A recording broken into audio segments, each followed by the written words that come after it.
Hey everyone, and welcome back to the channel. So today I kind of wanted to tell you guys a story about how I was able to pay cash for my house at the age of 22. I mean, technically it was almost at the age of 21, but those are just the little details. And I want to share this story with you. Now, I'm not using this story to gloat or to show off. It is really just to help others get a better understanding of what's possible when it comes to paying attention to your money. So hopefully something I say today might actually get you excited for saving up for something big, whether it's a house, a car, or any other financial means to hit a goal that you want to achieve. Now, if you've been following this channel for quite some time, you actually know that I made this video a long time ago.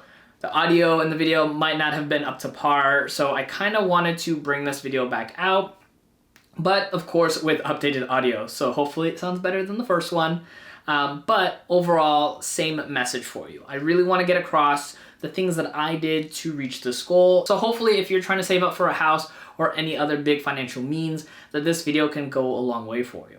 Now, this is not like a tips and tools video. This is just the core philosophy of what helped me get my house and what I still use today to be able to achieve other goals. Now, there's a couple things I do want to kind of go over because I know sometimes people will just kind of say, hey, you got lucky. It's all about luck. You must have had it easy, whatever the case may be. I personally see luck as hard work meets opportunity. The harder I work, the more opportunities seem to come my way, and the more luck seems to come as well. So it's just up to the person and how they perceive things, and that's how I perceive it. So for me, I keep working hard so I have more opportunities for myself. Now, with all that being said, let's go over the story, and hopefully some of these little nuggets throughout the story really get you to understand what's possible when it comes to setting your mind towards a goal and actually being able to achieve it when it comes to personal finance. Now, to give you some backstory, I started working when I was about 17 years old. Got my first job at a retail store and I started working. I still remember the very first paycheck I ever got. I wasted it all on a Zune. If you guys don't know what a Zune is, you are probably lucky, but it was actually one of my favorite things that I actually was able to own for myself that I paid for with my hard-earned money. But after that paycheck, I quickly learned that spending all my money on one thing was definitely not the way to go. As much as I loved the Zune, it didn't actually give me great value long term, and it was a very costly expense for what I was making. And that's why I started learning about how much I should be spending on things that I wanted versus saving up and putting things away for the future. So right away, I started saving up for a car, which was one of the next biggest purchases that I did. Everything I was making, I was setting aside, and I was able to buy a brand new car. Now, this is the first and only time I actually bought a brand new car because I also learned the value of cars going down and how much that can have an impact on your net worth. But with that car, I was learning that cars go down in so much value that I decided to start putting money down towards it as quickly as possible to have it fully eradicated. Now, depending on the person, you can see cars in one way or another, but I just never wanted to have a car payment after having a car payment because I realized that it was taking up too much of my money and I wasn't able to save more towards bigger and better goals. So I ended up having the car paid off fairly shortly after I turned 18. Now, after I turned 18, my next goal was to actually save up for a house. Now, that's not very common for somebody at 18 years old to have that goal. But one of the things I was doing was as I was learning about paying off the car, I kept on learning about houses, the value, and how it increases over time. And that's what I wanted. I wanted to put my money into an asset that grew versus something that depreciated. So that's what my goal was, to save up for a house. So what the plan was is to open up an online account, which at the time was called ING. Now it's called Capital One 360. And that's where I was housing my money. So that way it can actually grow a little bit because the interest rate was not so bad. And this was back before the 2008 crash. And as I was earning interest, it enticed me to keep on saving.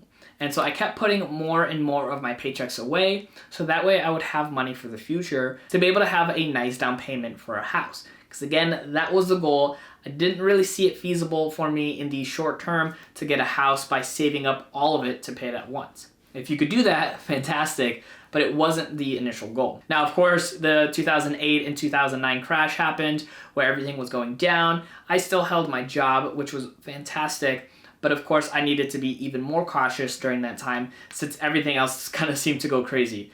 Interest rates on savings accounts dropped dramatically, which was really unfortunate, but I kept going just because I knew how impactful it can be to keep on saving. Now, after a couple of years of setting money aside to be able to save up for this down payment, time came to start looking. Now, if you've never looked for a house before and it's your first time, it can get really overwhelming. There's a lot of information, there's a lot of houses that you might be looking at, and it could just get really complex. That, or some people actually just fall for the first house they walk into, which can also be a very dangerous thing. So whether you are overwhelmed with the amount of houses you're looking at, or you're just overly excited because you got to see your first house and you're really excited and want that one, the biggest thing to really consider is the overall value that you get. So with that being said, I was lucky enough to have my father, who is really into real estate and really excited to help me look for homes. So him and I actually spent months, and I kid you not, months looking for a home. While in the midst of looking for houses, I kept putting money away. Everything I had kept going into savings, so that way I was able to save as much as possible.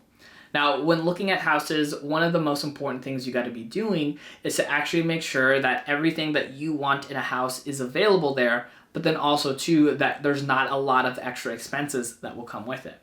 So for us, we decided to look for houses that were pretty run down and being able to remodel them at our own cost, but being able to save on the front end and then save on the back end after the remodel. Because if you didn't know, when you buy a house that is 100% ready to go, that usually means that you're paying for all that work to be done, and that's an extra premium cost. So for us, I was more okay with the idea of buying a rundown house and remodeling it to the way that I wanted to, which also meant saving thousands and thousands of dollars in the end, which was something I personally wanted to do because I like saving money. Now, the way we went about it was looking at different homes with our real estate agent. So as I was looking for different homes, I made sure that I took photos and notes with every property. Now, for me, I actually went and saw a ton of properties.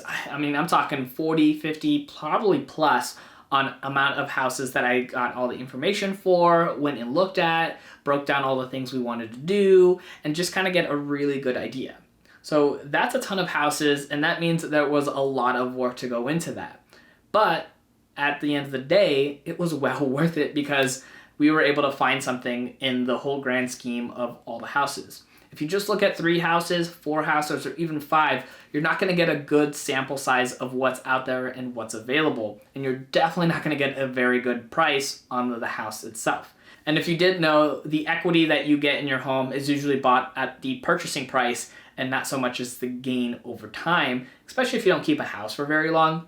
So we wanted to be sure that we were diligent in what we were looking for. But as I mentioned, I was saving up enough to have a really good down payment because I wanted to skip out on what's called PMI, which stands for Private Mortgage Insurance, and I am definitely not a fan.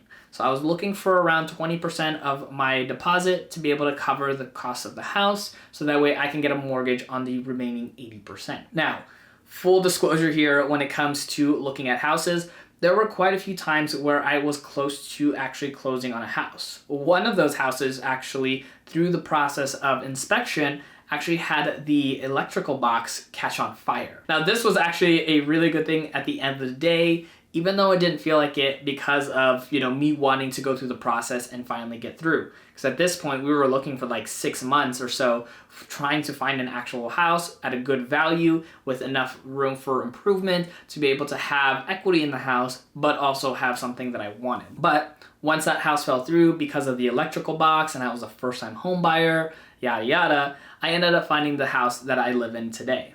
Now this house I got for a steal. Like, it was definitely a steal when it came to the price of the house because it was definitely run down. It was at the bottom of the market when it comes to buying houses here in my area, which back in 2011 in Phoenix, Arizona, it was definitely the bottom. Now, for a lot of people, they say, oh, well, Dennis, that is just luck that you had the money to be able to buy the house, to be able to get it in cash. if I was in that position, I would have done the same. But the problem is that most people wouldn't have been diligent and actually working hard back a couple of years ago, knowing that what was available for them in 2011 to be able to get a house at that amazing price. So for me to work really hard back in 2007 and 2008 and onward meant that I had the opportunity in front of me to be able to get this house. And the reason that opportunity came was because I had enough money to pay cash for this house, which also meant that the investor that actually owned the house wanted to close as quickly as possible. So they took my offer, which was in cash, versus any other offers that had to go through a loan, through a bank, and any other circumstance. So I got the house at an amazing price because of the hard work I put prior to it. Now, going into more detail, once we got the house, of course, we did have to remodel, which then I did end up getting a loan out for to be able to remodel this house. And even with the cost of the home itself and the remodeling, there was a ton of equity left in the house. And now, after quite a few years, there's even more equity available for us, which just means that because of the hard work I started back in 2007 and 2008, now and this time, I have a lot of equity available for me if I wanted to either pull it out, sell the home, have that equity available for me, whatever the case may be, that's up to me, but that was because of the work I did prior. So essentially, it is all about planning and making sure what you're doing is intentional. Being intentional is honestly the most important thing when it comes to finances. Whether you're doing something the best way, the second best way, or just in a positive direction, being intentional means that you're gonna keep on moving forward to be able to achieve good things with your money. So for me, my intent was to be able to have a decent down payment, but that led to the opportunity that got me to where I am today. So as I move forward and plan for future purchases with big financial decisions, I'm being intentional today to make those moves for the future. So if you are in the midst of wanting to save for a house, a new car, maybe traveling Europe for a year, whatever the case may be, being intentional today, knowing what you want for the future, whether it comes out exactly as you expected, better than you expected, or even maybe slightly under your expectations, it's still going to lead you forward to be better with your personal finances. So if you are in the midst of this, let me know in the comments down below. I really want to hear from you. What is your big financial goal that you need to be intentional with to be able to make it? For us, the next goal would definitely be to get a second home so we can actually start our rental property that we want in the future. Now, if you want to keep on watching more content here on the channel, check out this video right over here. Make sure you're subscribed to the channel if you're not already, and I'll see you in the next video.